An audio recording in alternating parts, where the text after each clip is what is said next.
Okay. Awesome. Day two. Yeah. A very intense day yesterday. Probably today is going to be intense as well. So, all right. So, how was the day? How was yesterday? How did you deal with writing that I understand? Anybody wants to share? I guess I can go because I never introduced myself yesterday. Awesome. I'm Olivia. I am in Richmond, Virginia, and I am a school psychologist who just applied for unemployment because of COVID-19. And I actually enjoyed the prompt. I got a lot out of it. I'll read you what I wrote just because it's relatively brief. No freedom, no choice. My first thought was of the Garden of Eden. When given choices, from what do we free ourselves? If we can choose to be free of all of the shoulds and have-tos, we can choose to be free of all the shoulds and have-tos, but those choices, which can feel deceptively liberating in the moment, eventually culminate in an emotionally and physically painful state of inertia. If choices give us freedom, freedom requires insight and foresight. So often we do not or cannot fully consider the results of our choices. We think, what will happen if I make this choice? But what we don't realize is that we are really thinking, what will happen right now to me alone if I make this choice in isolation from all other choices I make? We disregard how this choice impacts our future self, how it impacts those around us, and how it contributes to the aggregate of our choices. True freedom is felt when our choices are made devoid of panic, compulsion, or pressure, and we fully, truly understand what we are choosing and why. Wow, thank you. That was a deep into the no choice and no freedom, right? So We go home now? yeah, we can go. Yeah, we're done. We're done. We've done intense already. Yeah. Thanks, Olivia. Thank That's you an so hour's much, worth of content Olivia. right now. That was good. I've had a lot of time to sit around and think. Well, I think that you will have a lot of work soon because, those kids, after, when they come back to school, they will be having a lot of problems and they will probably need a lot of help. I won't be on unemployment for long. Yeah, probably not. You will have a lot of actually psychologists shift toward Zoom too. I know a lot of friends that they do it over Zoom or Skype or whatever. So they switch into seeing clients that way. Yeah. Or a big bus, between, like in the in the place. But it doesn't work because you would need to disinfect, every time after every person. So it's not going to work at all, right? Hopefully, we'll come out of it soon. So looks like people are working on therapeutic ways of dealing with the problem, and soon our kids will go to school. But Yeah. I have a daughter, 15-year-old. She's I think this is the worst time for her that happened to her, because I know that kids are 18 or 10, and they are dealing with a lot of better with these issues. When parents have small kids, they're just no difference for them. They're just having a good time with kids. But 15-year-old girl at home, that's It's very different. Yep. Yeah. I have a senior in high school who doesn't get to graduate or go to prom. So Yeah. that's sad. But probably the benefit of it is that they probably will be easier for them to get to any college because there will be probably no student from abroad. So the positive side is really huge. These seniors will get so much acceptance into colleges in US that they would never really get there. Really? I didn't think about that. Why? Hmm? Why? What's your reason? Because the foreign students will not be there. So they are re-evaluating everything because if the students cannot travel from abroad, Oh, okay. and U.S. students will be accepted. Oh, got it. Okay, yeah. And a Okay. lot of them, it can be, a lot of them, those Yeah. who would never get to colleges, they can maybe get it. So that's actually huge benefit for them, Yeah. seeing some positive, right, for seniors. Uh-huh. Because they are getting now to college, and every college university is adjusting everything according to what's going to happen. Mm-hmm. Well, thank you, Olivia. That was really like almost an essay about that. So that's really down deep into that. So the way that I see it, no choice, no freedom, it's mean, that in a way you have to be a slave. So the one that doesn't have a choice is a slave. Only slaves didn't have a choice. They were degraded to that situation in life of no choice. It means the choice is only die or not, but nothing else. So in communism was kind of the same way. Communism is probably in China today or in Russia.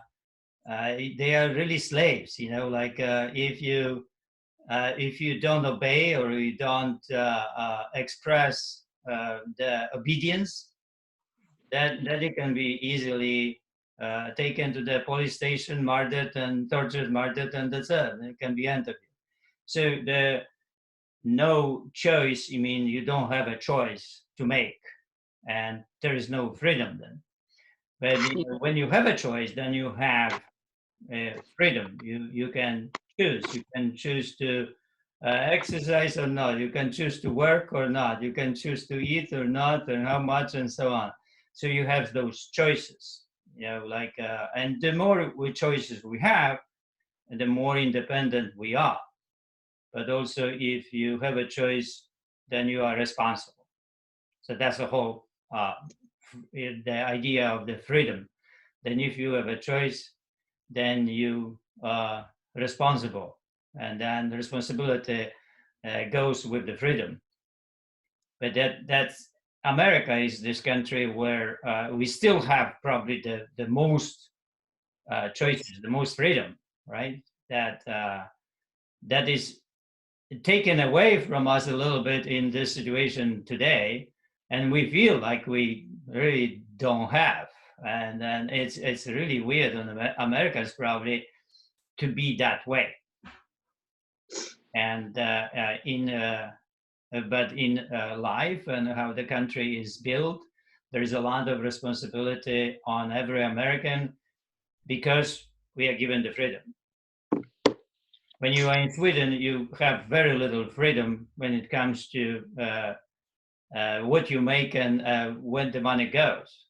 It's almost everything is directed, and you receive a little bit, and then you have free trains and free buses. You pay a little bit, and that's how it goes. It's a socialistic, extremely socialistic system, where 70% is socialistic party and 30 is only the opposition. But if 70 is the one side and 30 is the other, then we are in the mercy always of that 70%. There is no really democracy in Sweden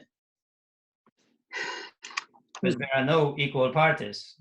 If you have only one strong party, then they just always rule the way they want to rule. So there is no opposition. And in that opposition kind of democratic struggle between two parties is really in US. And that's what makes the country in a way democratic.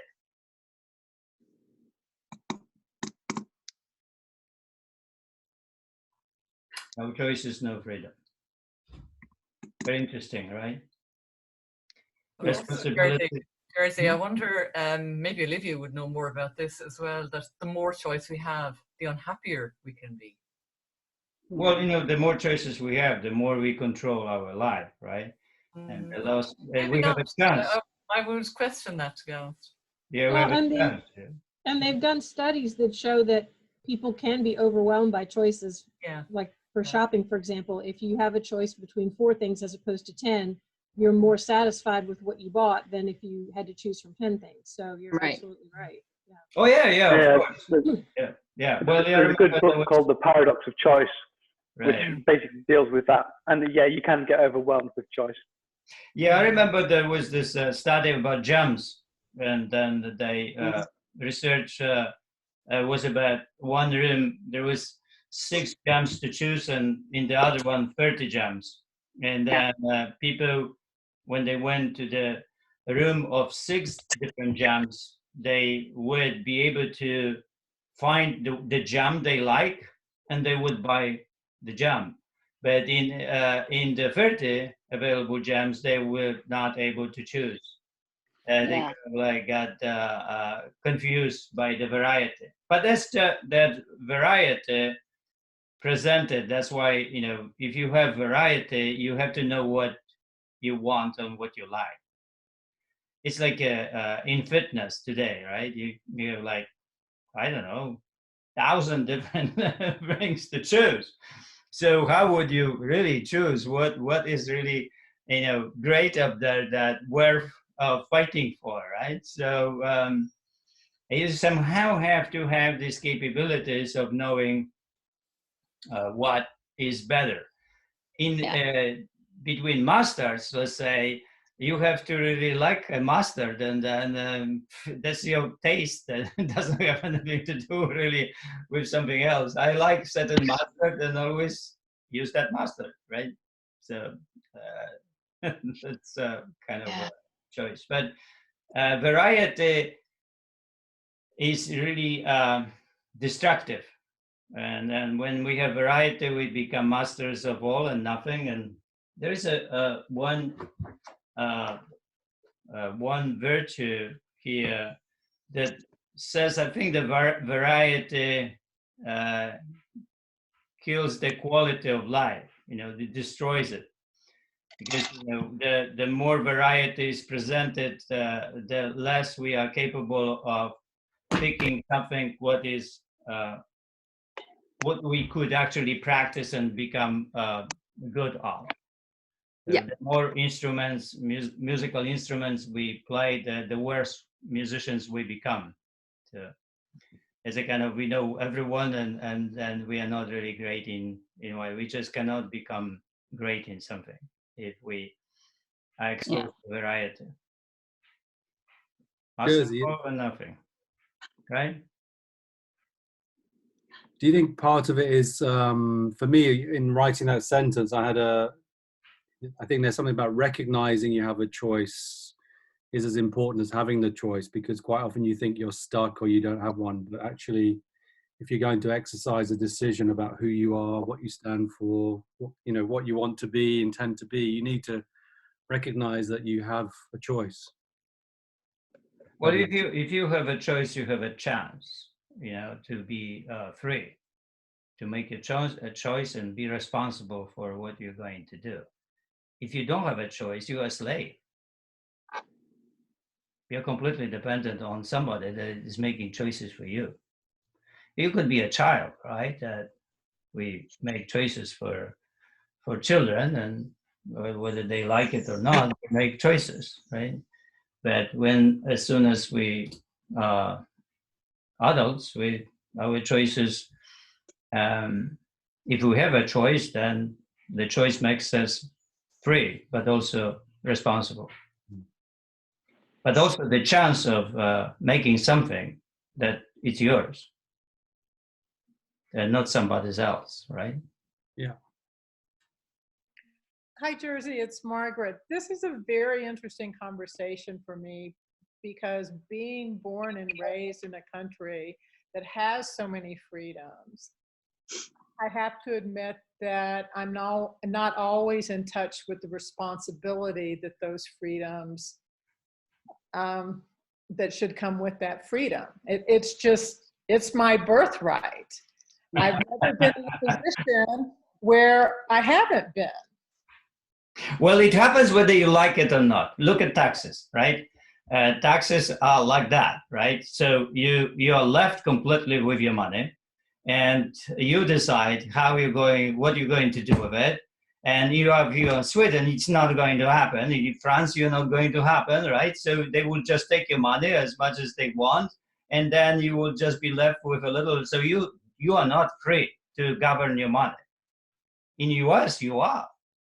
But at the same time, you are responsible. If you make mistake, you go to jail, right? So you see this point?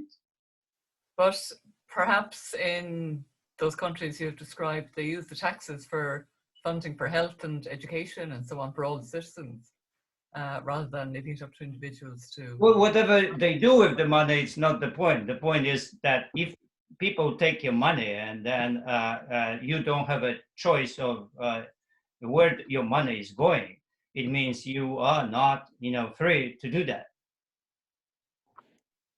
I'm not sure, really. Oh, well, I'm taking my money and I decide what's going to happen with it. In US, when I was in Poland, I was only given a little bit money and everything else was taken away from me, whether I like it or not, whether I agreed to that or not. So I couldn't make a decision. But you pay taxes, Jersey, Of course. in the US. So somebody's taking your money. No, it's not taking. I'm giving the money. I decide to give the money. That's a different story. Yeah. I don't know. Nobody is taking my money. What if you don't give your money? I'm responsible for my paying the taxes. And if you don't, you go to jail. Yes, exactly. Yeah. But I'm responsible, you see? Yeah. I have responsibility. Okay. I was given responsibility. In Poland, I'm not getting any responsibility. And in Sweden, you're not getting any responsibility. Well, they take it off the top. Yeah, that's it. And Okay. they are responsible for you, Right. right? Fair enough. Yeah, I agree. So you're not free in Sweden. You're not free when it comes to decide where your money is going and how much and so on. Just Right. cannot do that. You can do it in US.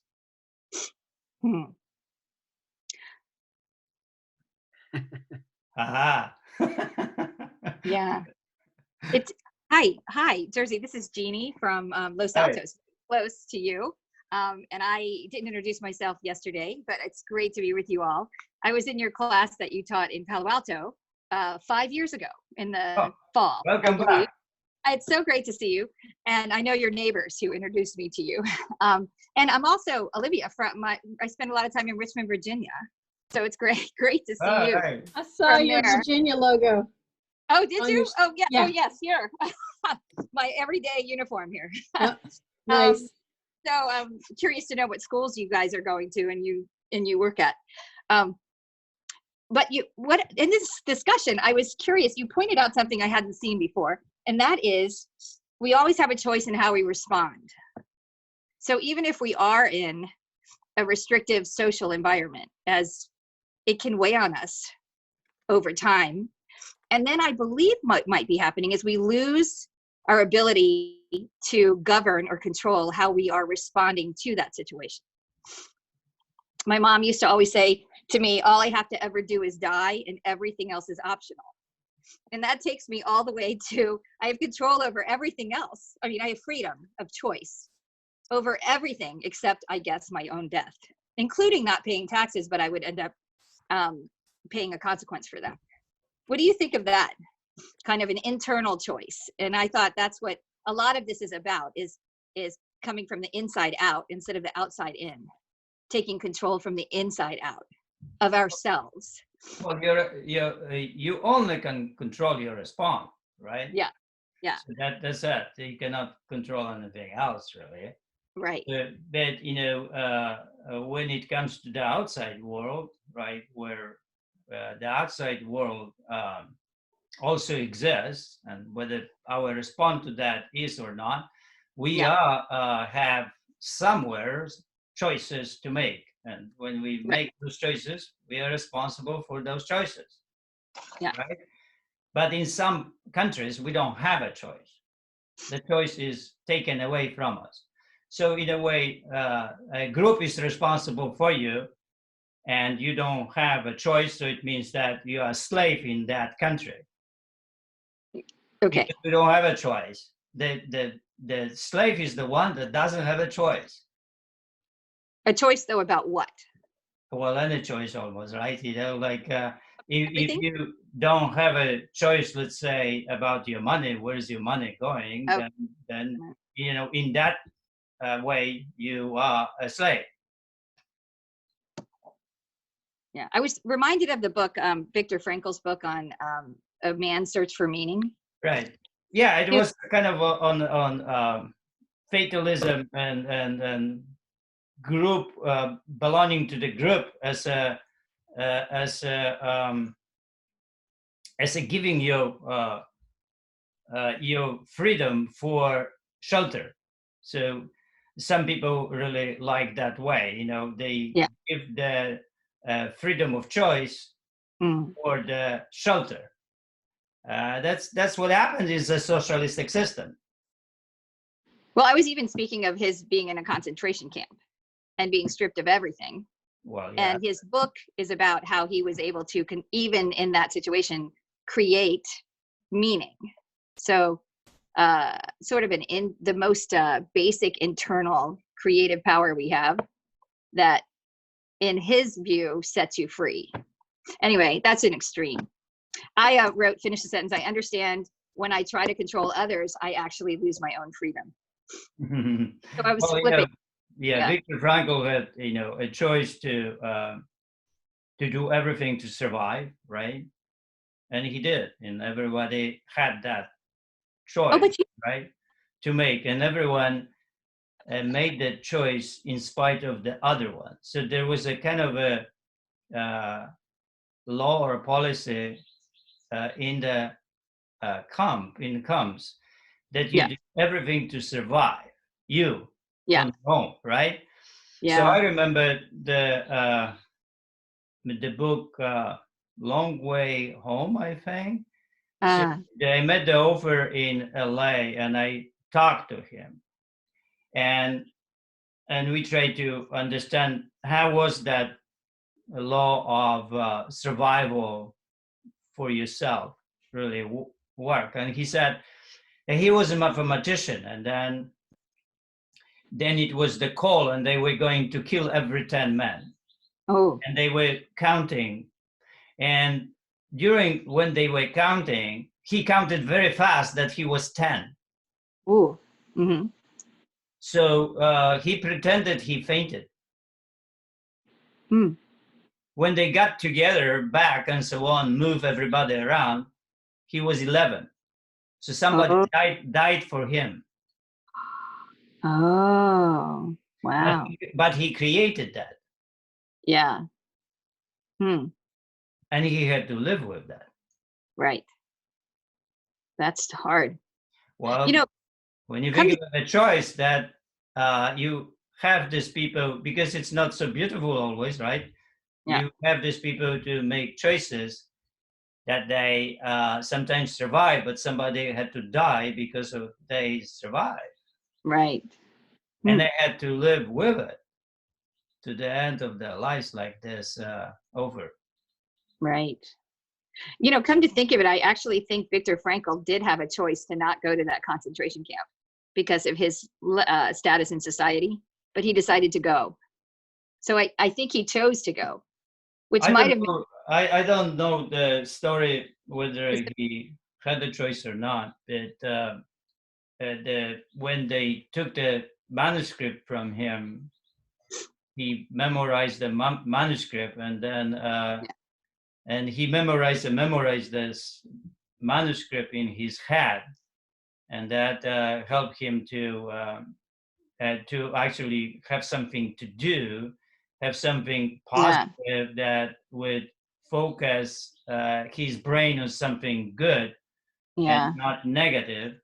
So he was really stoic in the camp, right? So he focused on the present moment and how to survive the day, how to shape himself and stand up, and in spite of what he knew,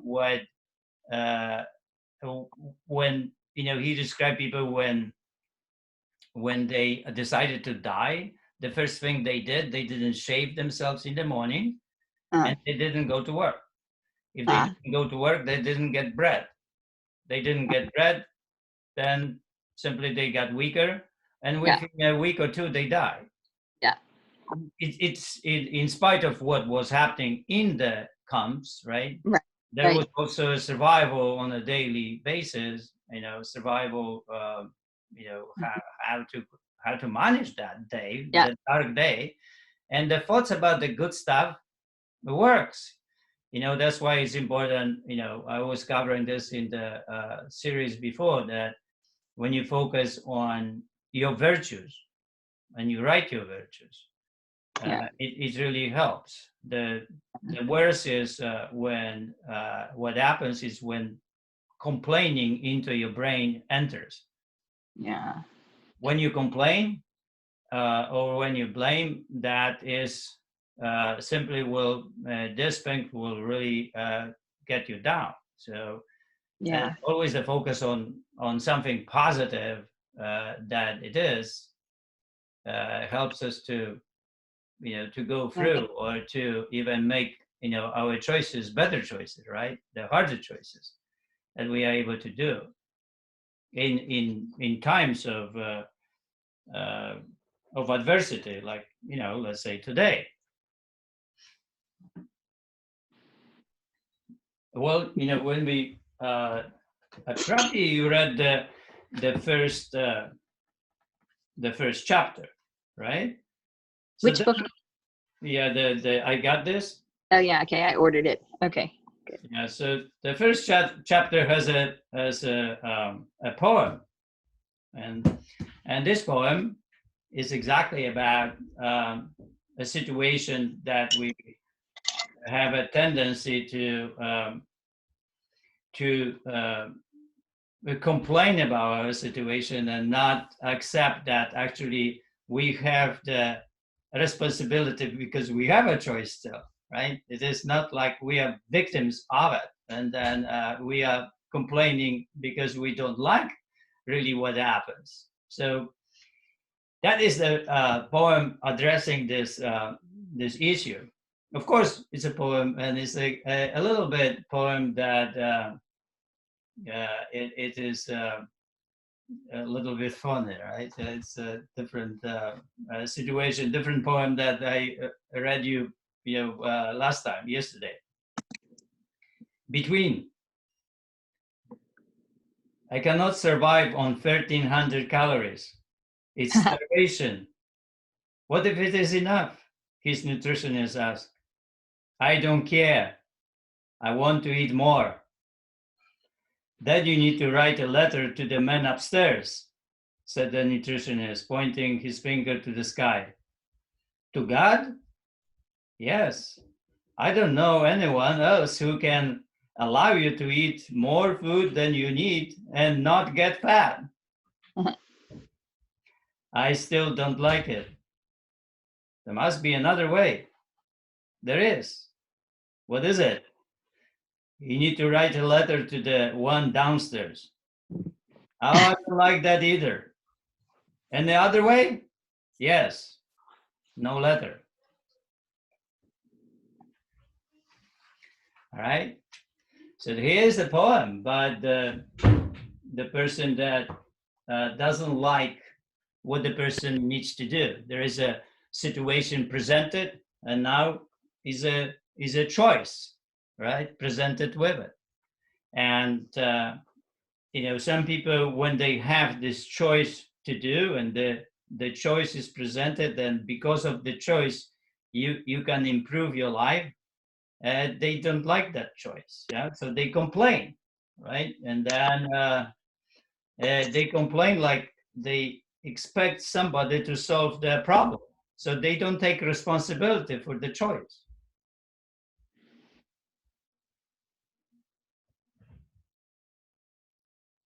So if you don't take responsibility for the choice, of course you're a beggar. You're begging somebody to solve the problem for you. or to help you. And the world will help you, right? But if the world will help you, then you will not be a fighter. You will not choose. You're giving up your responsibility to stand up, to fight for yourself. And you're giving up your choice. I think there's a lot of bargaining that goes on too, trying to find some sort of way out or shortcut. Shortcuts become sometimes long cuts, right? Exactly. Or a Yeah. dead end. Yeah. So, it's like no matter what, you have to stand for yourself and to choose to take responsibility, to accept, find the way to accept the reality and start building from that reality yourself, no matter how low it is. If you turn yourself into a beggar, then you are not taking responsibility for your choices, and you will not have them. You will get help, but then you are not going to take the choices. You cannot make choices. It's important to really see where is the challenge and respond to the challenge constructively. That's what the poem is about. And if you don't, then you go into the complaining. And when you go into complaining and blaming, then you turn yourself into a victim. And that is a sad story. So in dealing with this statement, I read it as contemporary times, and I said, I do not have the right to meet in large groups. And then I went off on a couple of tangents. One was, therefore, I don't have the choice to go to hockey games, or I don't have the choice to meet with my friends, or what have you. But on the other side, whether I'm aware of it or not, it also takes away my choice to infect others. And it's we look at it and it seems so simplistic, and yet there's kind of not a balance exactly, but something that I look at from the point of view as being selfish, and something that I look at from the point of view as being but it's not your choice. Somebody made that choice for you. Yeah, that's right. In Sweden, they let people make those choices. So actually in Sweden, it's a reverse here. Yeah, right. In Sweden, that situation, Swedes created the freedom for the people to decide not to infect others. Right. We were forced to do that. Mm-hmm. And that's not freedom here. We don't have that choice. Right. So that choice was taken away from us. We don't make that choice. So there's no but freedom. Swedish people do. Yeah. So it's interesting, right? Yeah. Anyway. But anyway, anywhere else, wherever the situation is, if we have a choice, we have the freedom, and we are responsible for it. Swedish people are responsible now, right? Mm-hmm. For themselves, for their own choices. Right. Because they were given the choice. Here in US, what's going on? It's a different situation. You are forced to do it, to obey, and if you don't, you have a problem. Well, in Sweden, you don't have a problem. You might. Yeah, but it's your individual responsibility, right? You deal with your own responsibility. So then to follow up, there's a group, I think, in Michigan that are protesting at the legislature about the loss of these freedoms, and they want their freedoms back. They want to go back to work, et cetera, et cetera. Right. So are they being selfish? Are they going the wrong way? Are they not being kind and gentle? Well, it's really hard to approach this situation, whatever happens, and to know what is right, what is wrong here, right?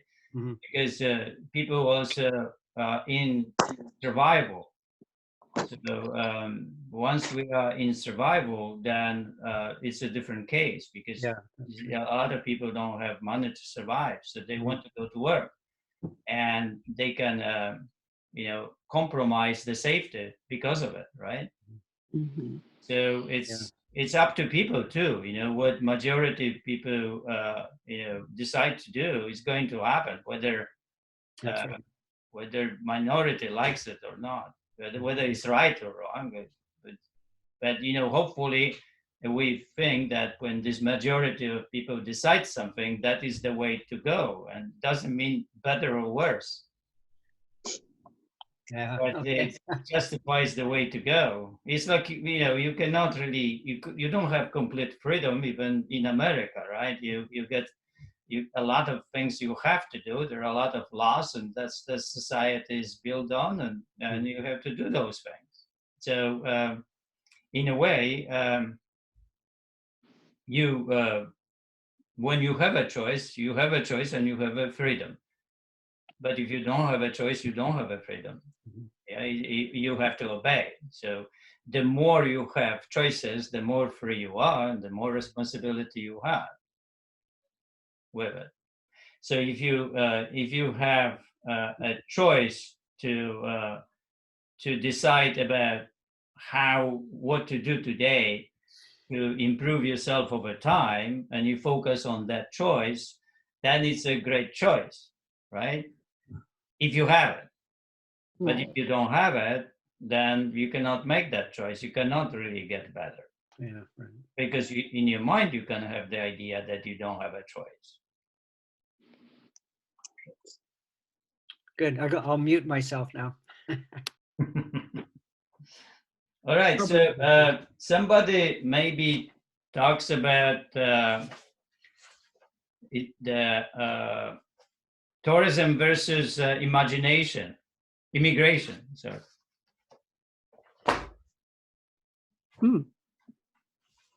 Did somebody read tourism versus immigration?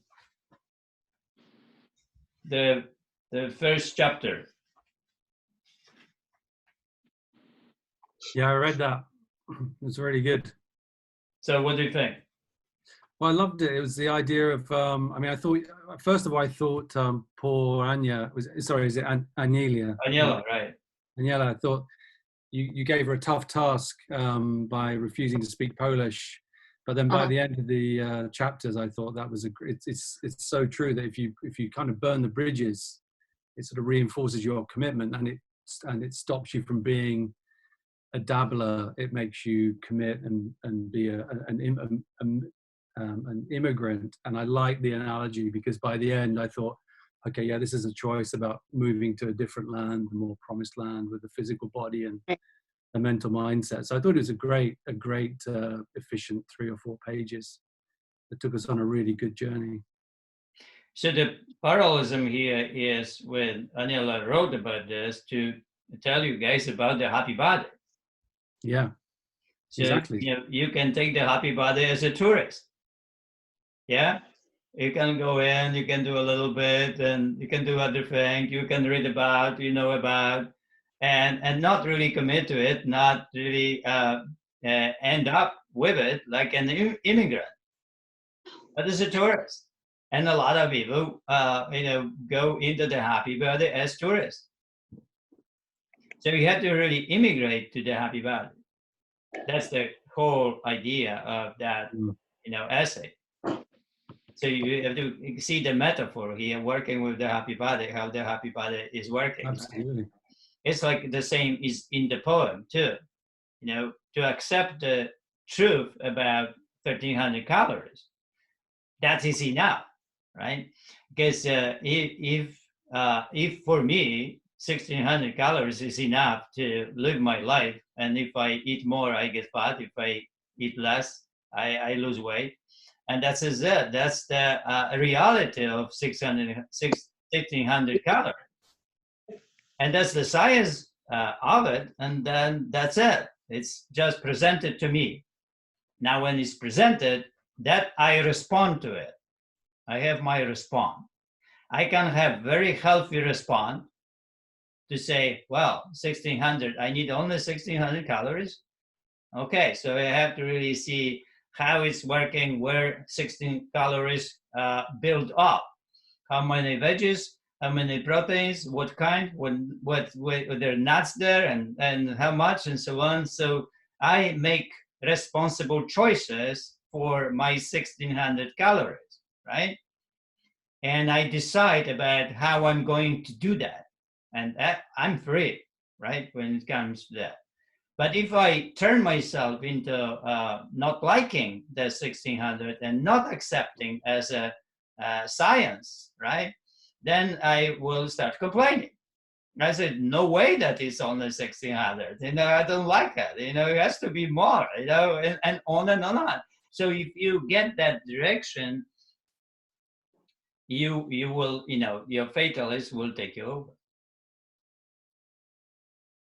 And your constructive choices are taken away. So it's just acceptance of the what is reality, and then when you accept reality, then you make a choice. You make a constructive choice or deconstructive choice.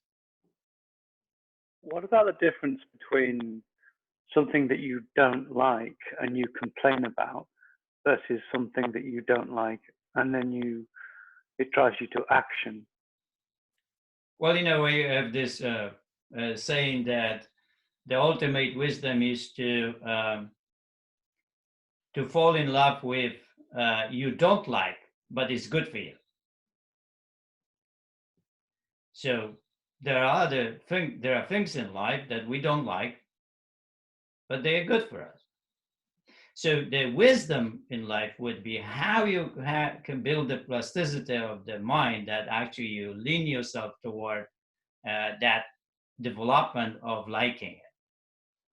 And it is a period of time that has to pass before you really like something or you fall in love with something that is good for you, but you really dislike it. Like people don't like vegetables, right?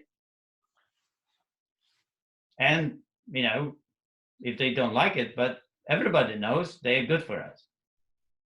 So here's the wisdom. The wisdom would be how to create, more veggies in your life, because it has to somehow be logical, and follow the logic would be to create more veggies in your life that you could eat. So I suppose the question to everyone then would be, how do you or have you learned to like what is good for you? Yes, exactly. First, it has to be something that it is really good, and then like it, right?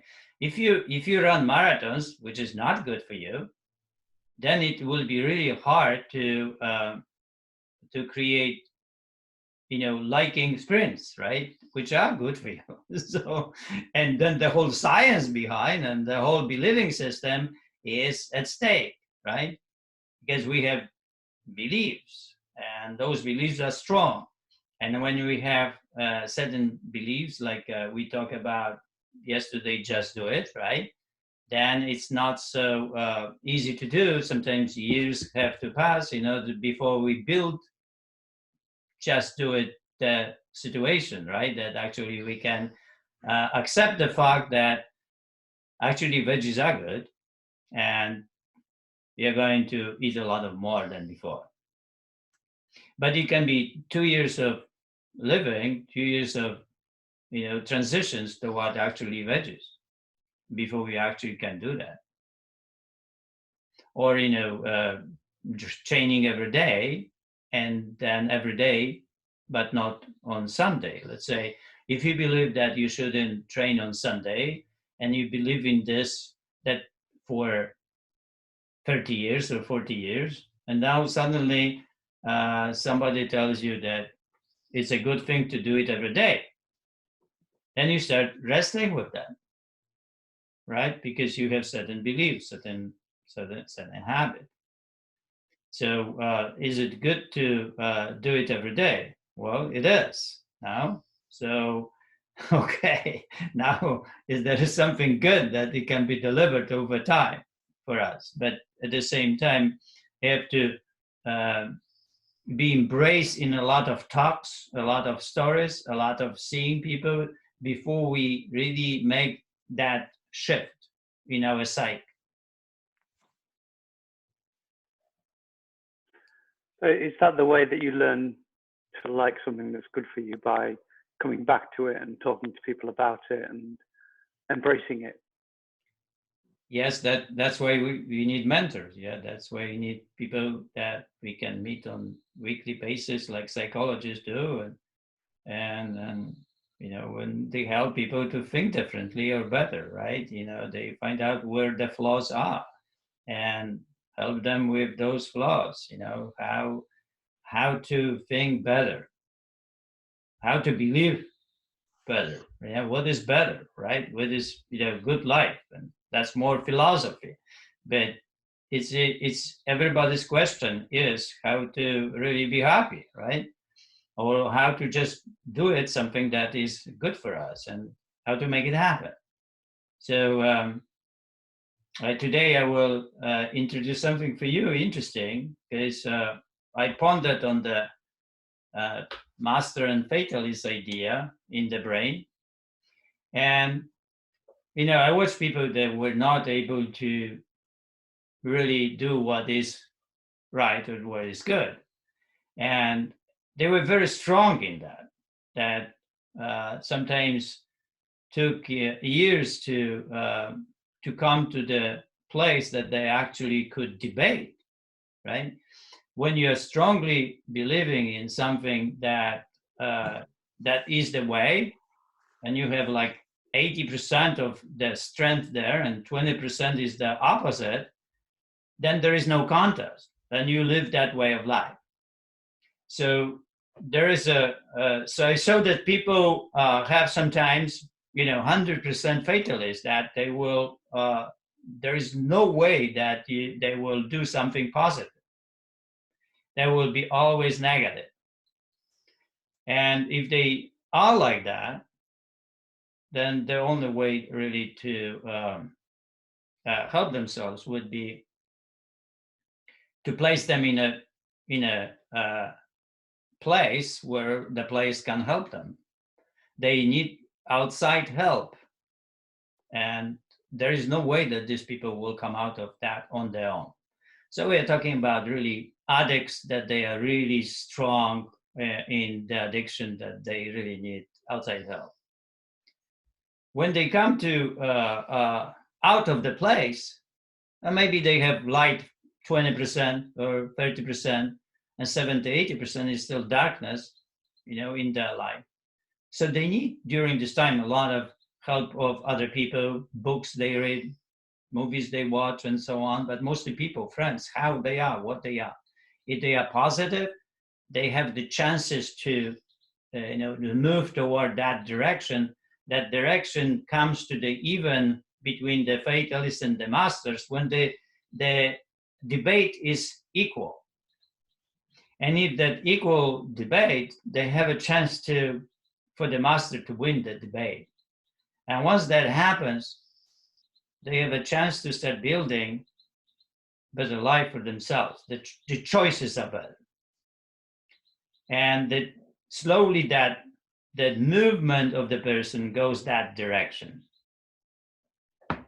So I will read you a little bit that situation here. So there are 12 dialogues, and every dialogue is divided into 5 voices.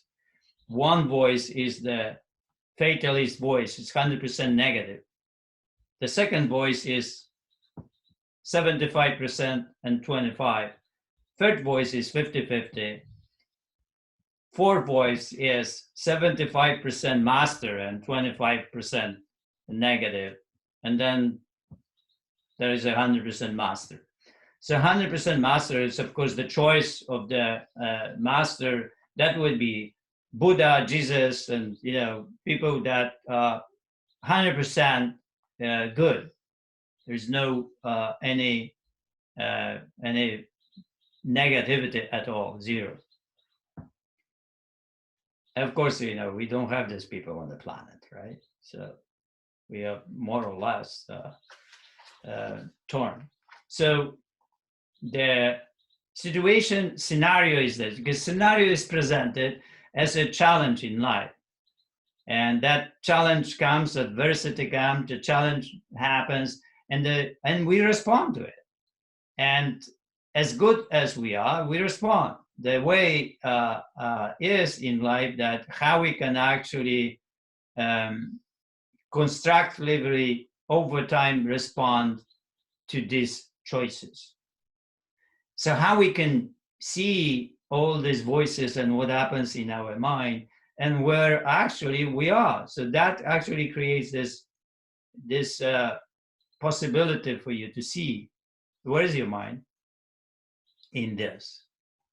You cannot just do it, or you just need to really work a lot toward that direction.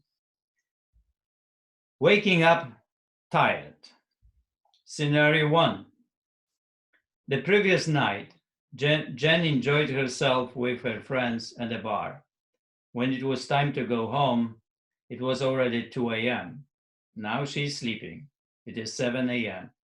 on Wednesday morning, and the alarm just went off to wake her before going to work.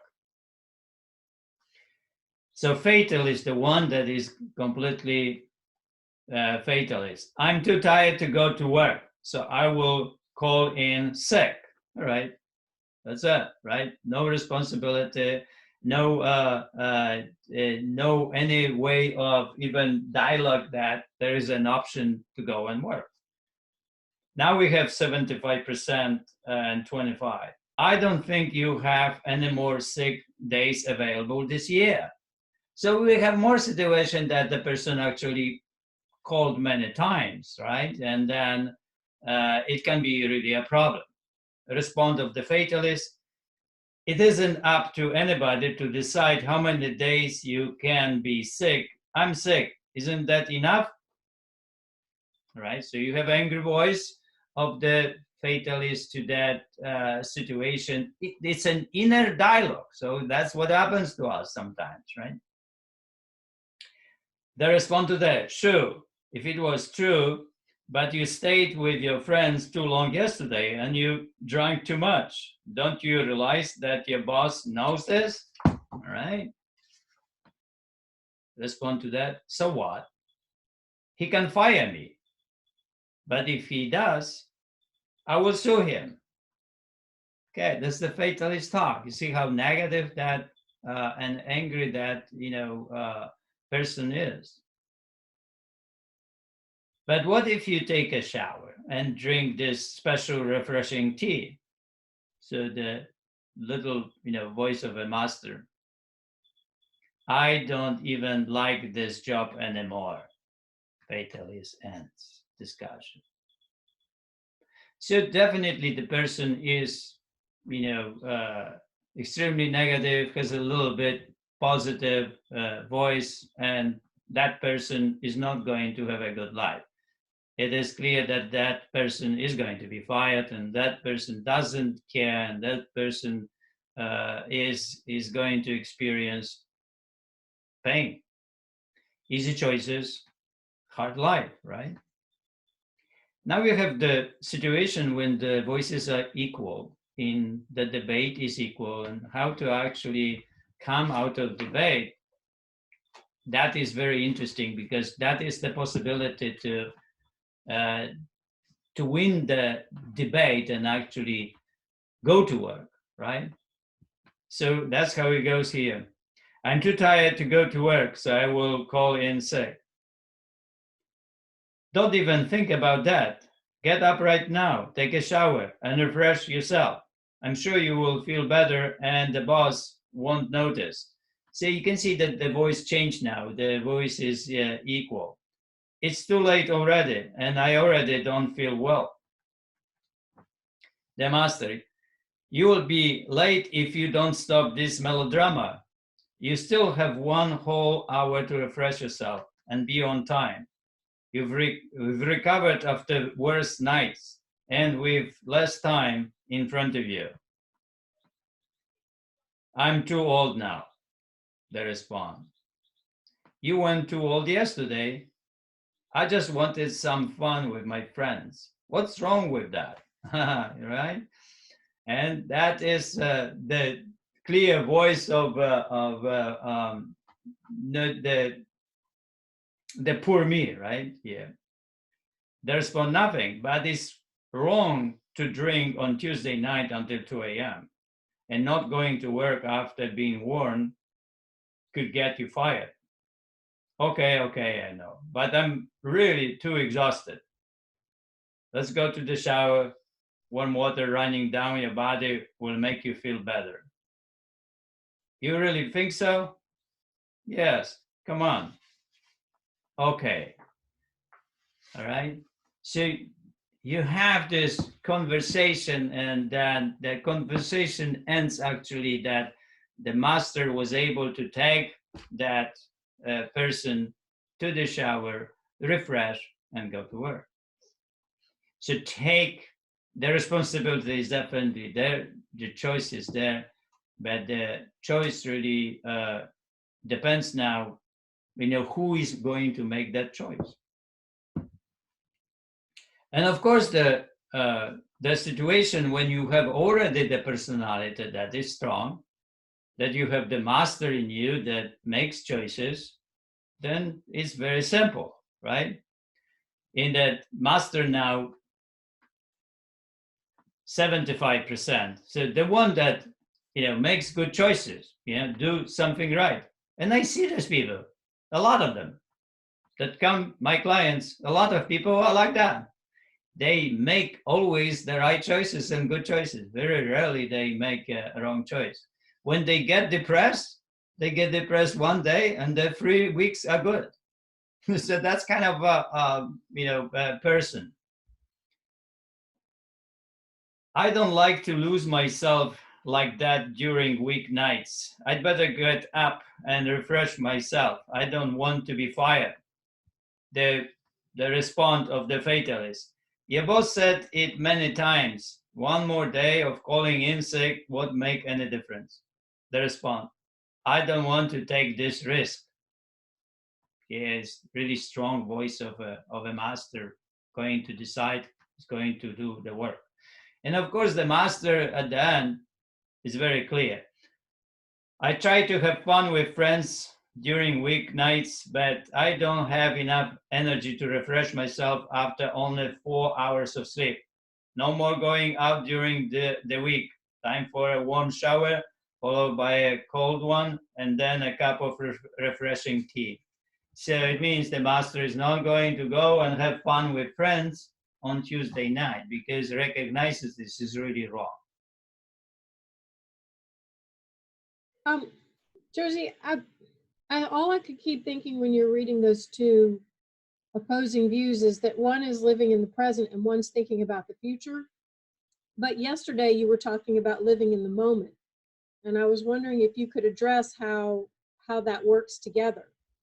It is all in the present moment. The present moment is really waking up. And the person wakes up and then has a dialogue. One is the fatalist that is really whining and tries to not to go to work. The other one does everything in the present, go to work, take responsibility. Okay, I messed up and I want to go to work. And there is a dialogue now of 5 different people in the world. So these are the 5 different people that respond to that waking up in the morning.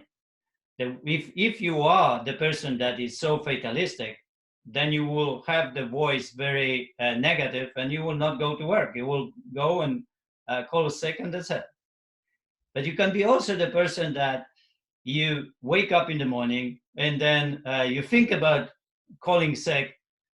Yeah, but the other one, you hear the voices because it happens in one head. You hear the voices that, you have also energy inside of you telling that, well, maybe it's not a good idea. Maybe we should take a shower and refresh ourselves and go to work, right? So that's a kind of a positive voice. But if that positive voice is really weak, the person eventually will call sick and will not go. And then you have the third person that starts debates, equal debates. Well, maybe it's a good idea to get sick, to call in sick, but the other side, no, it's not a good idea. Let's go take a shower. No, I don't want to take a shower. I want to call sick. And it's an even debate, right? Until the situation at the end that hopefully the master wins the case. And it can be the situation, and it happens in the present moment, right? Because the present moment is what we really decide, and what we decide there is on the counts. And if you really in the present moment decide, okay, here it is, I messed up, it's okay, I'm tired, but I'm going to refresh myself, go to work.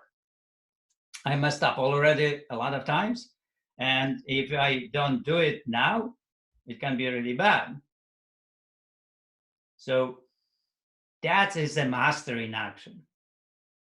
The fatalist would choose to call sick and not to go, even though all the days of sick are already exhausted, right? For the year. So the fatalist will take risk to be fired or not. And you see these people in life that way, that they will take risk. They will take risk. And that risk can come with, of course, the possibility of being discovered that we do something wrong and, lose the job, for example. Jerzy, just reflecting on what Olivia said, it seems to me that especially in the middle where the master and the lost the fatalist. word. Fatalist. They're actually at that stage they're suspending time. They're not really in the moment. The fatalist is in the past, and the master's in the future, looking at consequences. And so they are suspending time. They are discussing in the present moment what to do in the present. You see, because in the present is the present. You wake up in the morning and you go to the gym or not. There's a scenario, right? So, okay, here it is. It's always kind of like that. Just do it or not, right? But in every situation of life, you will have hundreds of those situations, right? And you are making choices. And you don't see that you are making those choices because the choices are made. Here is just the situation when it's a cheesecake, yeah? And then eat the cheesecake or not, all right?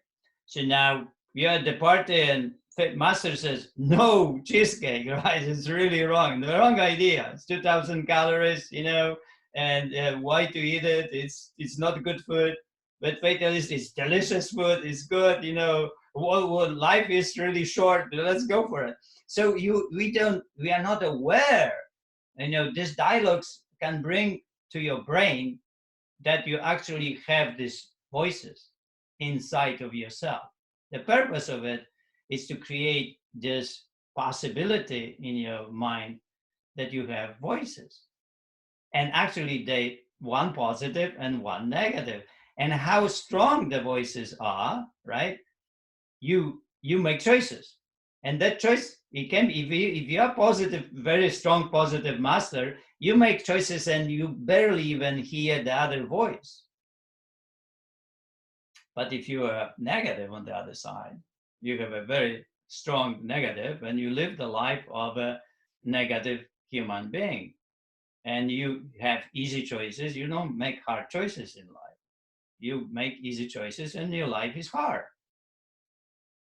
So this is another way to look into how we are making choices in life, what happens in our mind and the outcome is whether we do something that is good for us or not.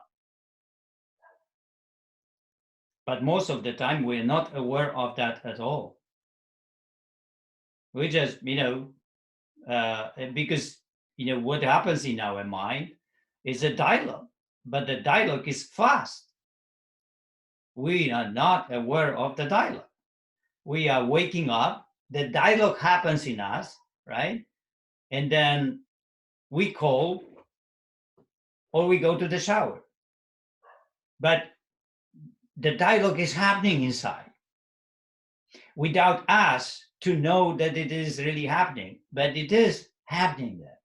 So the whole point of that is to bring you that possibility for you guys to cultivate this ability to recognize that you have a dialogue.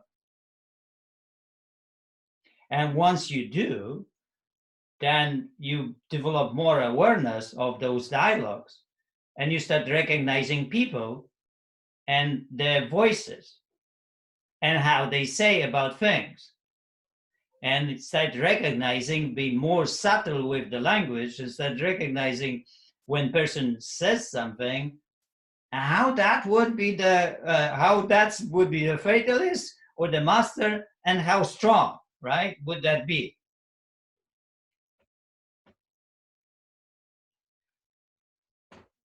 Awesome. So Jersey, it's Sandy here. I get that we're making these decisions. Those are in the present moment. To go back to that sort of initial question, that's very clear, and the dialogue is there, and we want to tune into it. But there's a construct within which the decisions of the moment are made that takes in a value system or a goal that projects beyond the moment. You either want to keep your job or you don't care that much if you keep your job, or you don't think you have control over whether you keep your job. But there's and your decision is in that moment, but your decision is also informed by some kind of construct that goes beyond that moment. Well, it's your whole human being, decides about that moment, right? So Yeah. That's the whole point about monitoring and strength to do what is right.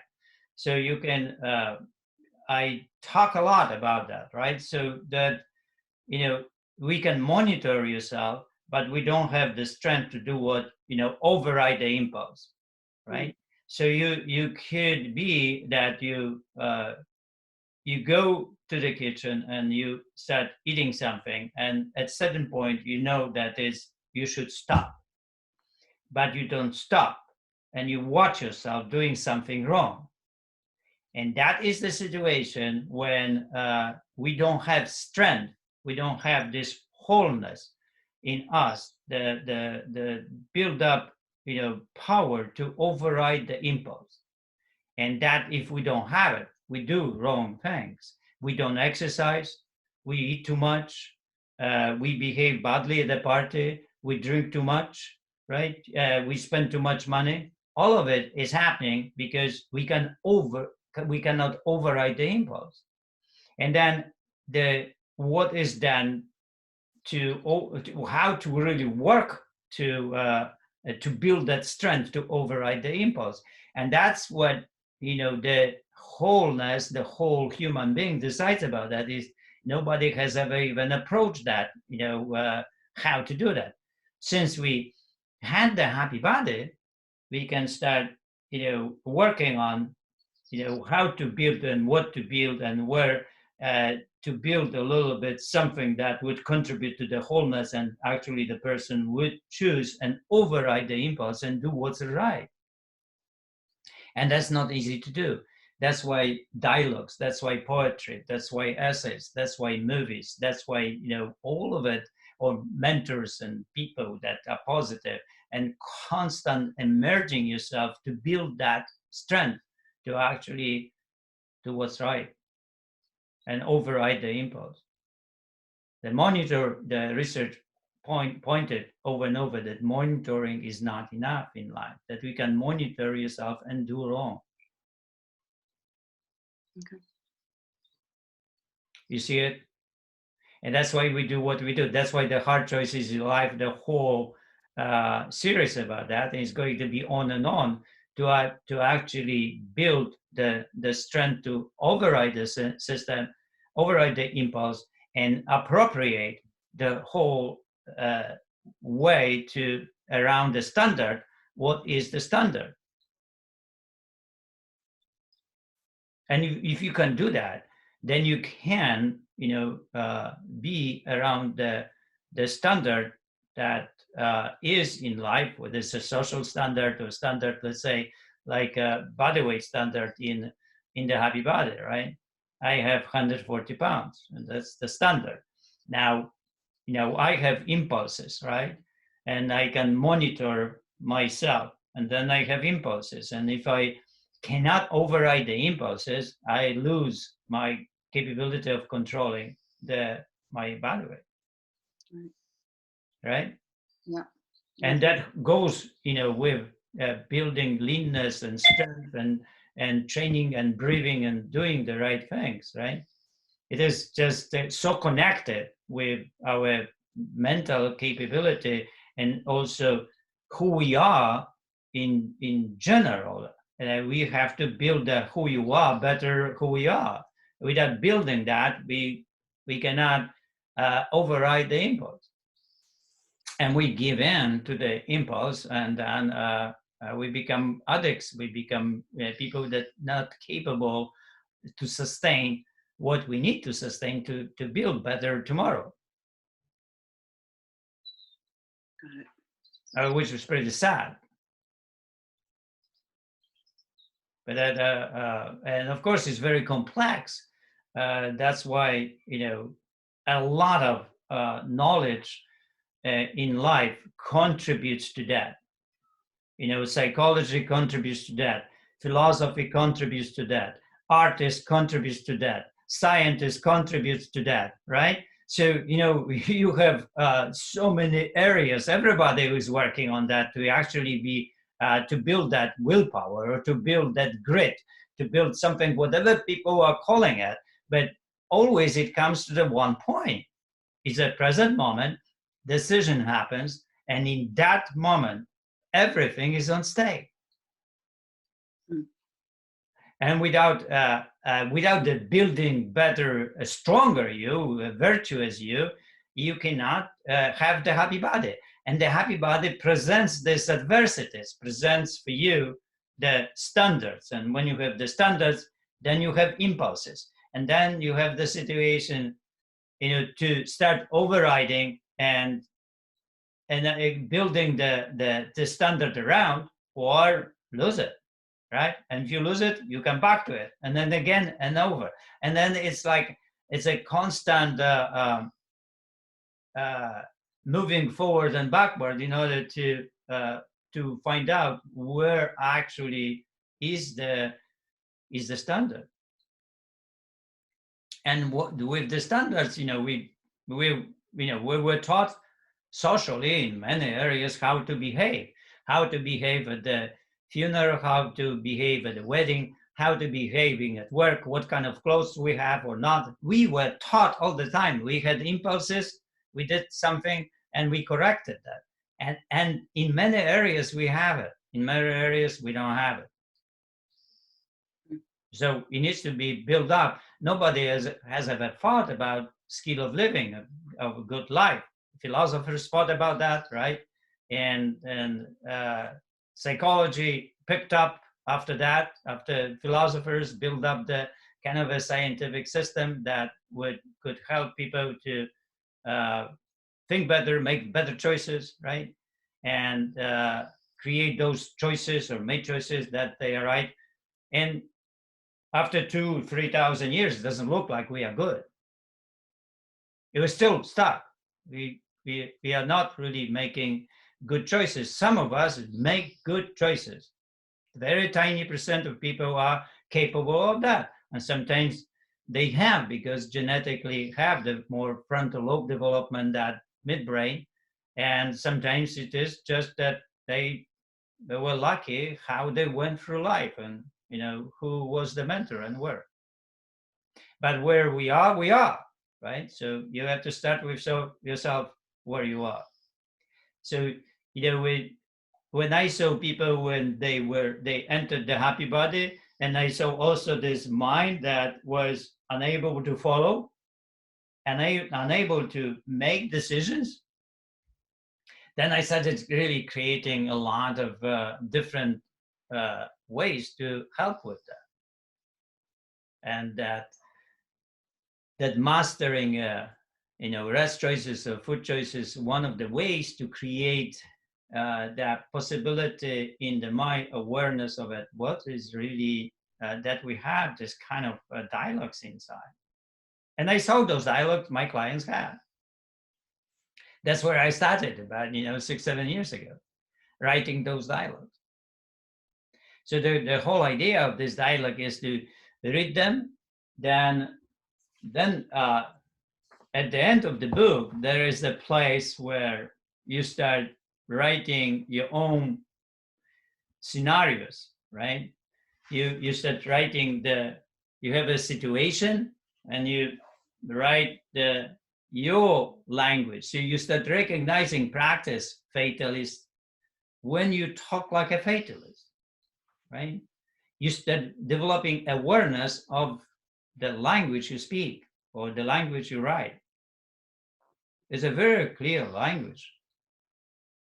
When you write something as a fatalist, it's very clear that it's a fatalist. For those that can recognize that. So that can help you to work with yourself to even create this awareness so you can make better choices in your life, but also really recognize what's happening around you and help others to make those choices or even see what they say and what it means, who is talking, who is speaking, really. Jerzy, this is one of my favorite things that you've discovered is the fatalist master dialogue we have within ourselves. And I just wanted to add, certain psychologists have said that if you if you say something out loud, like a negative fatalist kind of comment, you've probably thought it thousands more times than you've actually said it out loud.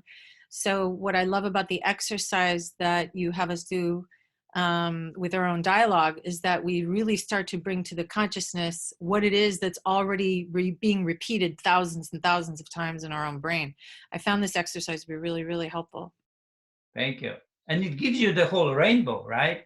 It is a very innocent way of looking into the choices here and who is speaking. It's not right and wrong. How is it? It is just that gives the rainbow of different response. And because of the rainbow, you can start really learning about yourself and about others and recognizing in language who is speaking, or even recognizing when something is written, where is the fatalist, where is the master. It's very clear once you start developing sensitivity for it. It's to really see right away, boom, oh, okay, fatalist is taking me on a journey, right? So, it's really helpful, to practice that, because it's bringing into the, conscious mind awareness of our language and what language is doing. And sometimes we don't know that we are fatalists. We say life is short.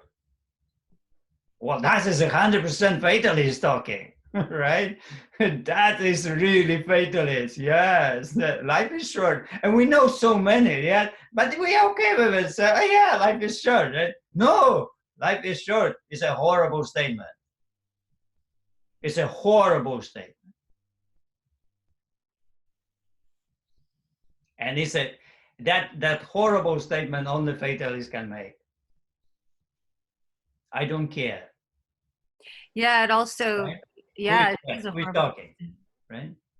It also makes you think, well, I'm going to die soon anyway. Yeah, hey, who is talking, right?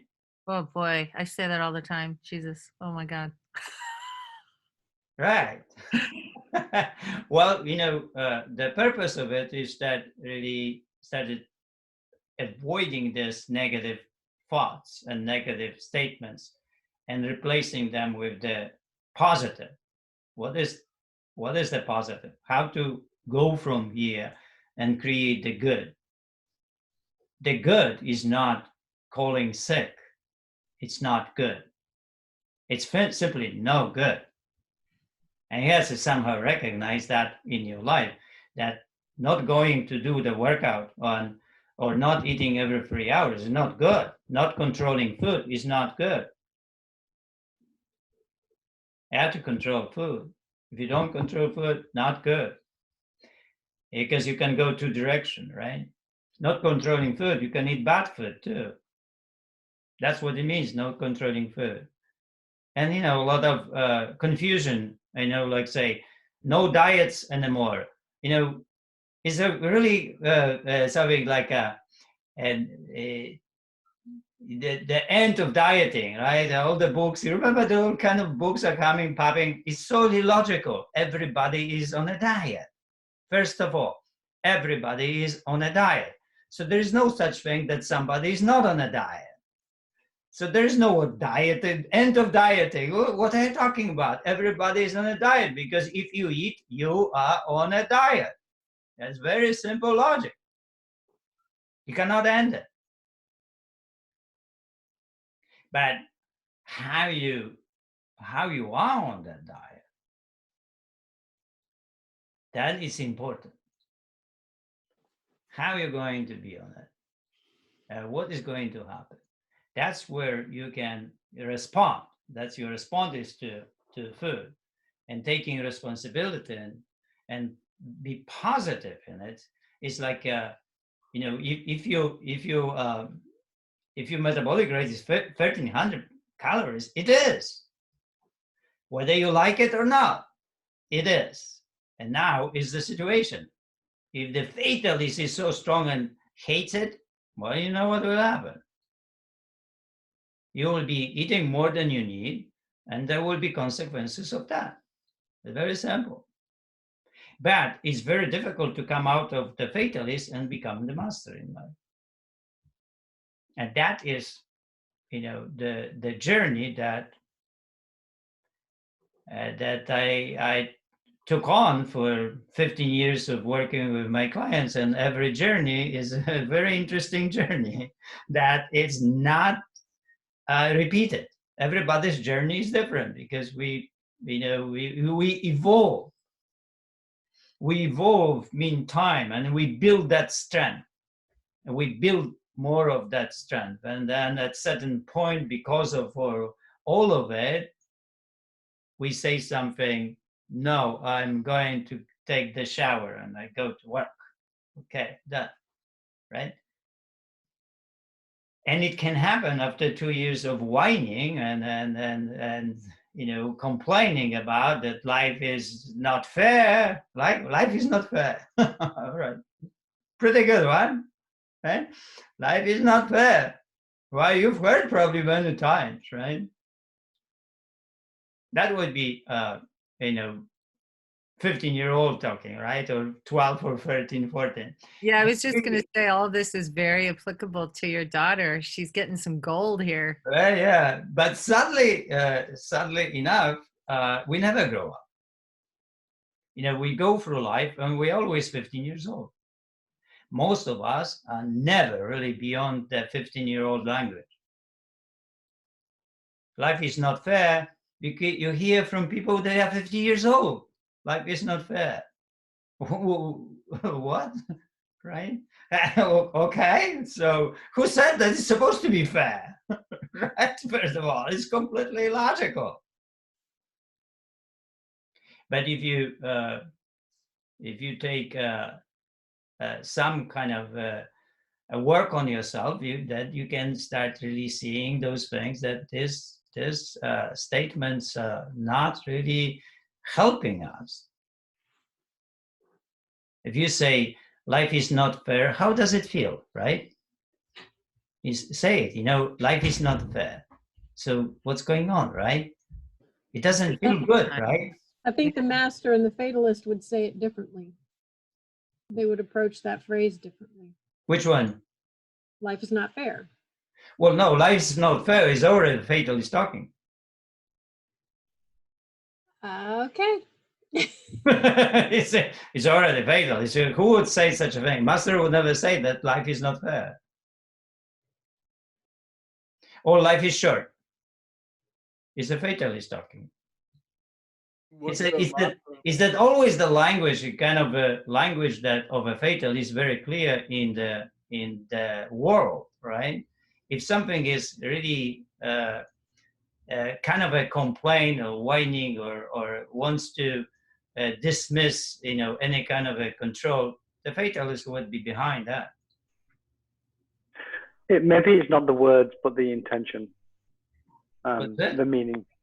I was just thinking maybe it's not the words, but the meaning on the intention behind the words. Because, I mean, you said before, I mean, it could be that the fatalist is saying life is not fair as a complaint, and the master is accepting that, yeah, you're right, life isn't fair, and that will be presumably from the master acknowledging that life isn't fair.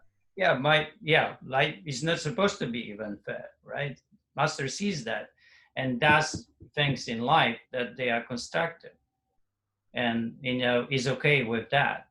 If you're not okay with life at the moment that you are in, you just cannot make it better. So if you're not okay that you have to practice every day something, then you're not okay. Yeah? You cannot make it better.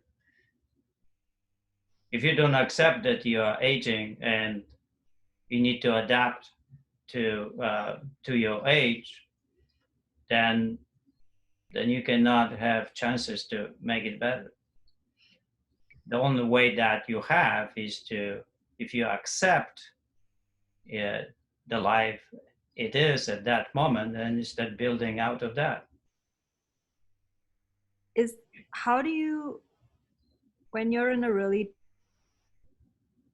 tough circumstance, so like a loss or, obviously something beyond your control, how do you move from the fatalist to being a master? I mean, you are going to react or respond. I would. Nobody has the answer for it, really. You see, the answer is in practicing this for 5 years, and then you end up to be maybe the person that actually does those choices the right way. But it's not like you have some kind of knowledge there that you can use for that, because it's in a way just do it. It's the whole thing. I just do it, right? There's no, if the knowledge would be there, that you would read it. Oh, just do it. You behave. You wake up in the morning. Don't complain that you are really don't feel good. You go to work, right? So, but it doesn't happen in life. So the process of building the person, building the virtues of the person to build that strength to actually in every situations of life, pick up the hard choice and not easy choice.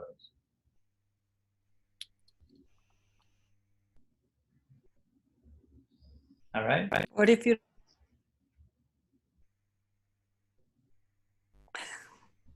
All right. Let's go to the homework. All right. The second, right? So we're no choice, no freedom. Now a paragraph will be, I think. So first you have understand, I understand. Now, what do you think about that, right? It's your feelings now coming in slowly. I understand is I understand. It's the knowledge. Now I think is more you. Yeah, I understand this, but I think, right? Sometimes we do that way. So you say, oh, yeah, I understand, but I think that maybe it's not true. So, and then begins the idea, I think. Still, sorry, with the same one, no choice, no freedom. No choice, no freedom. Right. From the I think point of view. Jersey, So I think oh, sorry, Alistair, go ahead. No, that was fine. Go for it, Amy. I just wanted a little more clarity. I had a really hard time understanding what the sentence was. Maybe I'm taking you too literally, Jersey. But I was like, what are you asking us to think about, really? Well, if you read no choice, no freedom. No choice is no freedom. No choice, no freedom. Right? That's the virtue. No choice, no freedom. So if you don't have choice, you don't have freedom. If you don't have then you think about that, about how you understand that, and then now you write, I think about that. So when you hear no choice, no freedom, what do you think? Okay. What do you think about that? It's a proposition. It's a proposition. You don't have to agree with it or disagree with it, but you could. No. It's just what you think about it. It's more important. It's not about what is right, what is wrong. Yes. Yeah. Okay. I mean, I was just thinking actually when we were talking about it, before when we were talking about Viktor Frankl, the conversation, no choice, no freedom. Then if you flip it around, then in the situation, he had choices when he didn't even have freedom. And that is one of the things that I thought about that. No, if he had choice in something, he was free to make the choice. Like he had the choice to shave himself in the morning or not. And that was his choice. Yeah, and exactly. Everybody had the choice in the camp to shave himself in the morning. Exactly. So they had choice. You have that choice. If you have but they didn't have freedom. You have freedom. Oh, no. If you have the choice, you have freedom. Oh, so even if you're not physically free. No. It's a different choice. You don't understand the choice.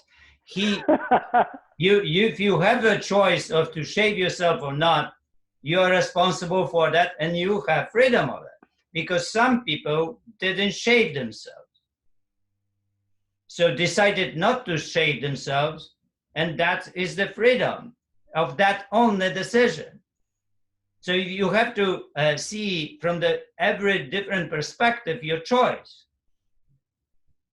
You don't have a choice to walk out of the camp, but you have a choice to shave yourself or not in the morning, and that is your choice, and you are free to do that. You have freedom. It's not freedom like freedom of that choice. So at a very, very small level even, they still have freedom because they have choices. Yes, because the freedom is because of that choice that you have. And whenever you live life, if you have a choice, you have freedom and you have responsibility for that choice.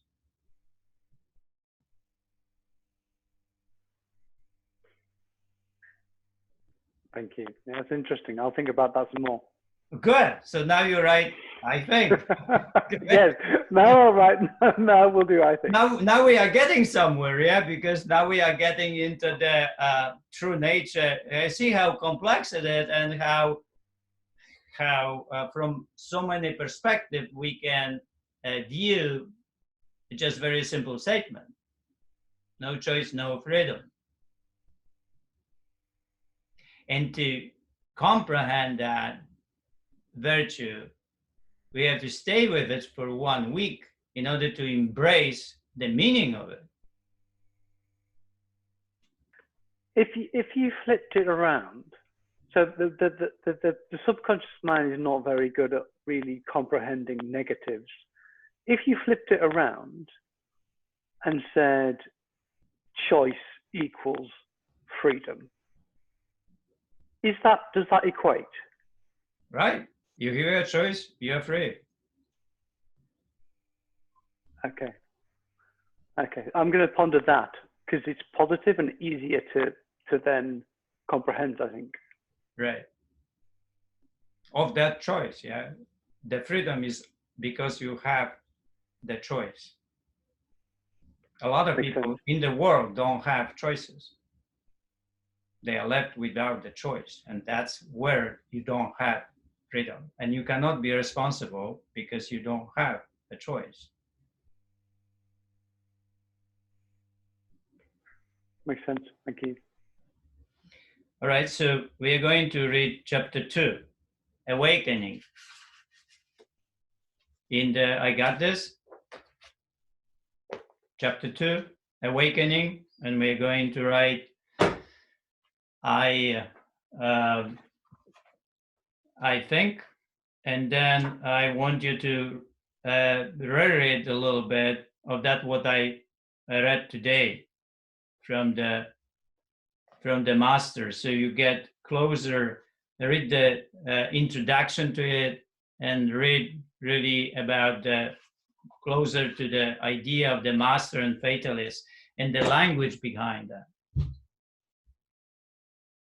It's a really hard class because to work on yourself and to work on something that evolves around virtues, because the whole Stoicism was divided into two ways: control yourself and be virtuous person, be virtuous, right? And virtues were the whole idea of Stoicism is that happiness is the result of is a side effect of being virtuous person. Happiness is not something that exists outside and then you can chase it, or you can get it and so on, or you can pursue it, because it is a easy way of getting into the happiness. The happiness is the result of you being a virtuous person, of anyone, right? And as we are virtuous and more, our life become also richer and also more fulfilled because of it. So that's the and it's as we are becoming virtuous, like the happy body brings a lot of virtues, because it brings with itself a lot of challenges, kindness to the body, right? So if you were not kind to your body, and you find through the happy body, it means that virtue you gain because of it. Patience, right? So it's another one. Consistency, all those things that you can, acceptance of the hard choices, overriding the impulses, all of it will bring, the happy body brings, because it brings challenges. And once the challenges are there, physical challenges, we start responding. And once we respond, we are creating better human being because of it. Because you have to become a better person in order to have the happy body, because the happy body is goodness. And to have that goodness, you have to raise to the level of that goodness. Do you see that?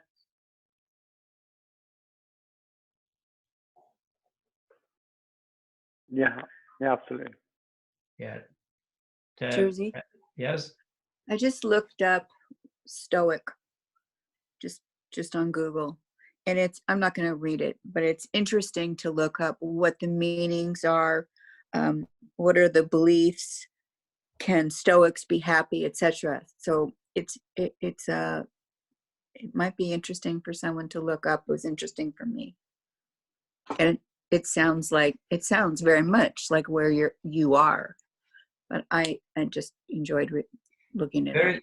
Yeah, thank you. It's a very difficult concept to grasp. Yeah, I know. I mean, to me, a Stoic was somebody that just kept their mouth shut. Right. Well, almost all psychology was born, on Stoicism, and better way of thinking really is based on our behavioral therapy. Is based on Stoicism. So it's a lot of once something like philosophy is there, like philosophy was at the beginning of the knowledge of almost everything, right? So people were interested in something, they were philosophers. Where there was no mathematics, was philosophers were thinking about numbers and things and so on. And then mathematics took out of it on its own.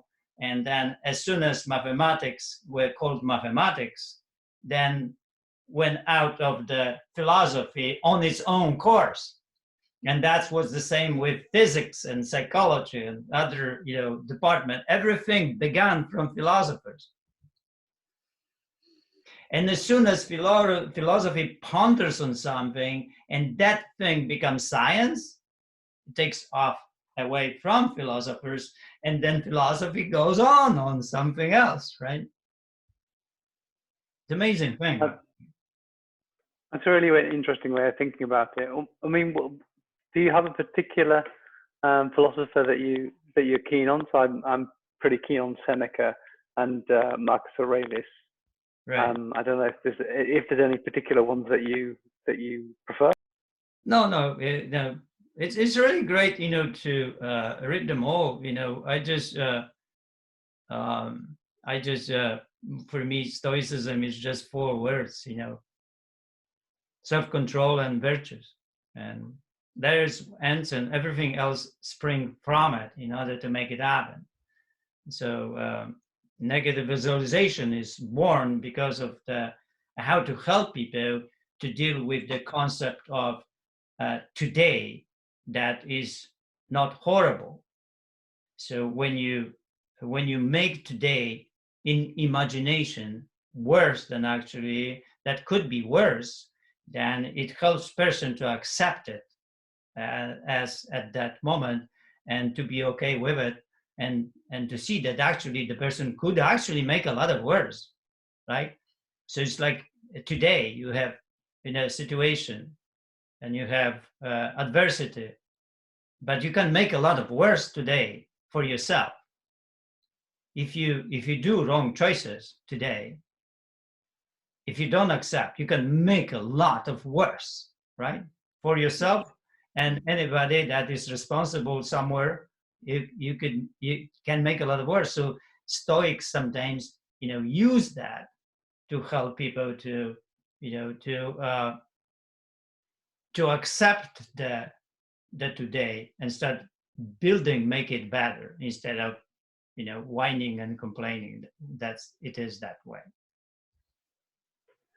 I don't remember if it was Marcus Aurelius or Seneca who said, just don't take what it is, but don't add anything to it, i.e. don't add anything negative to it to make it more difficult or complicated than it already is. All right. Yes.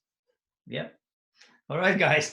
It was intense today again. Well, yeah. I think that you are slowly getting the ideas why this course is, and that is very important, because eventually is needed for you to do the happy body.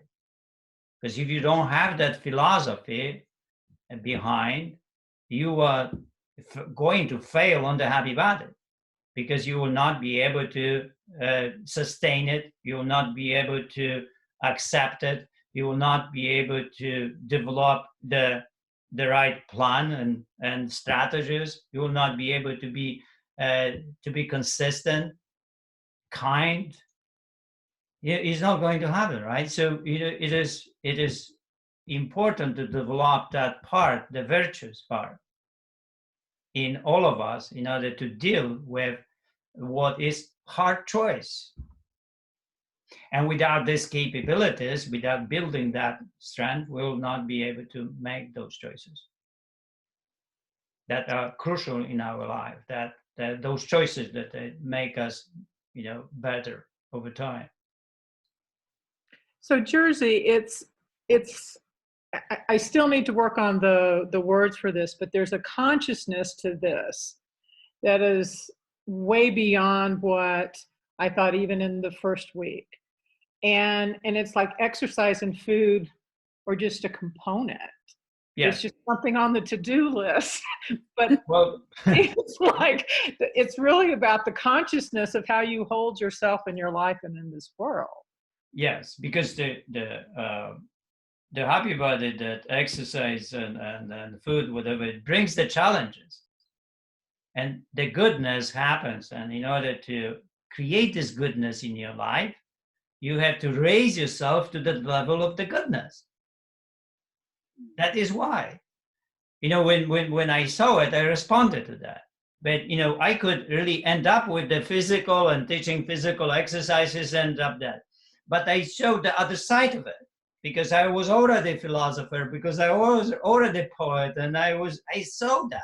So I started really working on that side, actually, to create the side that could help us to raise to that level presented by the goodness of the physical. Well, and without the raise in consciousness, my 6-year-old takes over at some point. Right. And I have to say, even at 66, I still nurture it because it brings this incredible joy, right? But yes, so life is beautiful and it's precious, and then why not to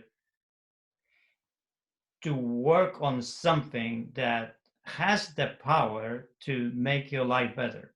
Why not, right?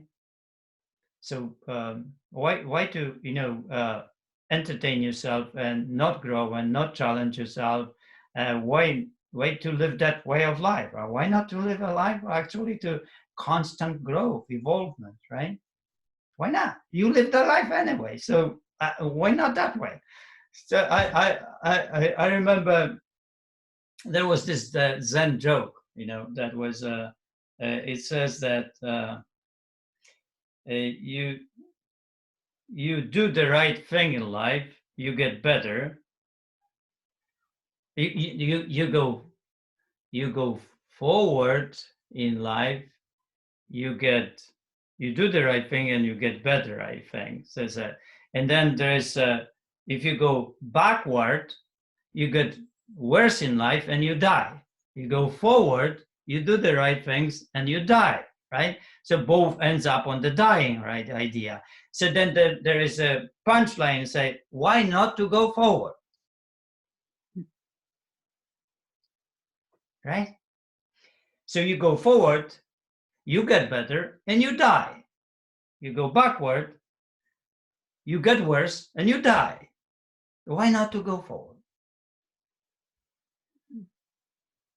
Very simple, way, knowledge, right? Wisdom, said probably 3,000-4,000 years ago.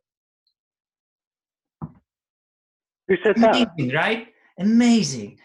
And today we are debating the whole idea to go forward or not, right, or backward, right? How you even could debate that? For me, it's a very clear way that, of course, I want to go forward, but that statement was created to help people to see the rainbow, right? So they could be aware of it, that actually it makes sense to go forward.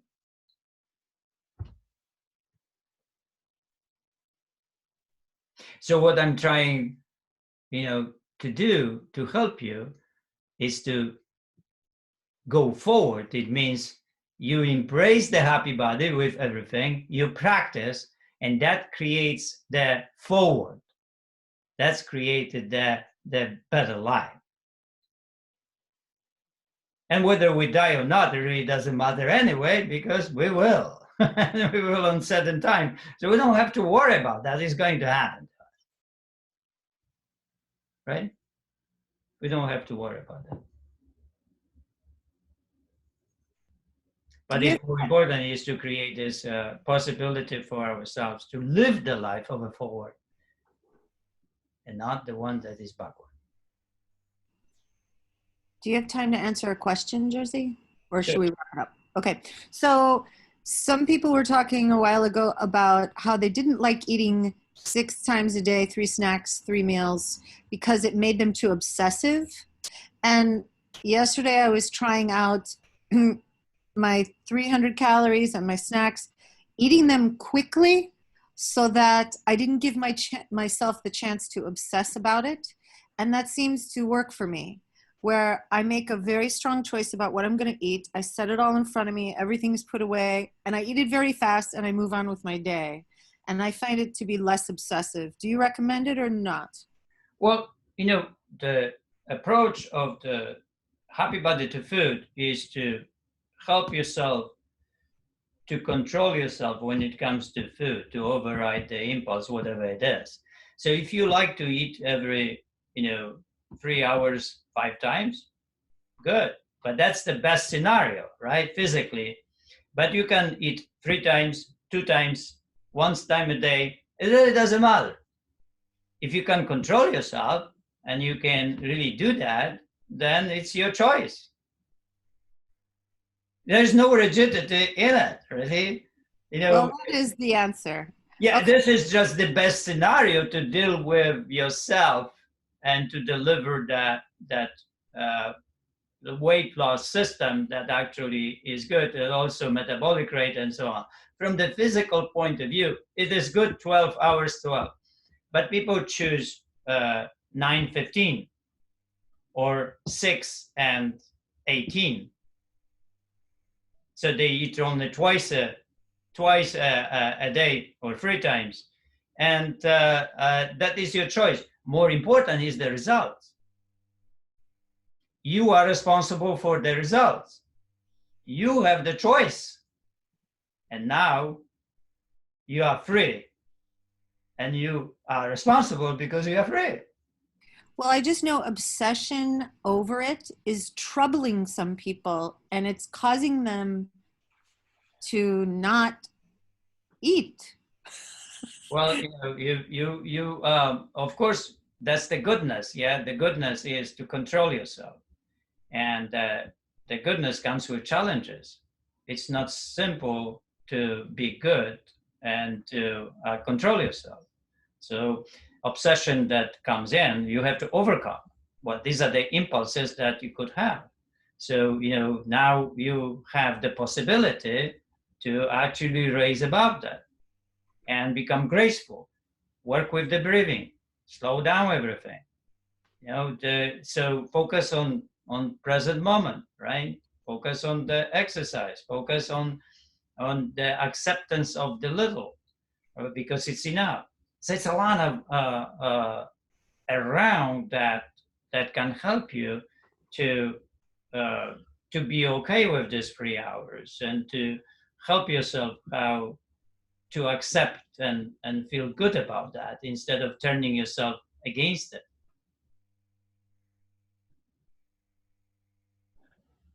Okay, I'm letting that in. Or obsession about that is not really what we want, right? But if you calm yourself down, if you start breathing, if you're focusing on what is good there and why is good, you can embrace the 3 hours as a goodness. And once you embrace it, then you stop obsessing. Well, it's working for me and it makes it actually more enjoyable because I'm spending less time thinking about it. I simply am doing what I have to do and then I consume it. Yeah, well, just do it, right? If it was simple, just do it. We would never talk here and have these daily sessions. I only bring it up because you keep encouraging us to slow down, and I found it to be effective for me to speed up. But that was just one layer of everything you said. You said a lot more than that, so I'll take all that in. But some people like to eat fast, right? And they're okay with with that. So you can be that one. So you always think about yourself. Okay. How you go through and not another human being. It's not really, it's just self-coaching. You have to find yourself in it, and you find yourself, your own goodness with it. So it's not about somebody else, but it's your way of going through the happy body and creating that goodness for yourself. And if you like certain way, okay, but it's your plan. Now, when you have a plan, you have choices, you have freedom, you have responsibility, you have results. Can create these results, and if you don't, then you have to go backward to the plan and change it, and then again, and be responsible and create the results. The results are not there. You have to go back and again do it again until results happen. There's no such thing as changing and not to be responsible for the results. If you change, you're responsible because you had a choice. You see, it's always coming back. Those things are, come back all the time. That's a big realization with this, is that it's like we keep going forward and back to refine and retune and everything you just said. I don't want to repeat it, but that's one thing about the happy body that I think we all have to accept, is that it's a constant back and forth, just like fatalist master. None of us are going to be Buddha. No, but we are working toward that. Perfect stoic. Okay, guys, see you tomorrow. Before we burn too much, like Hemingway said. Yeah, stop.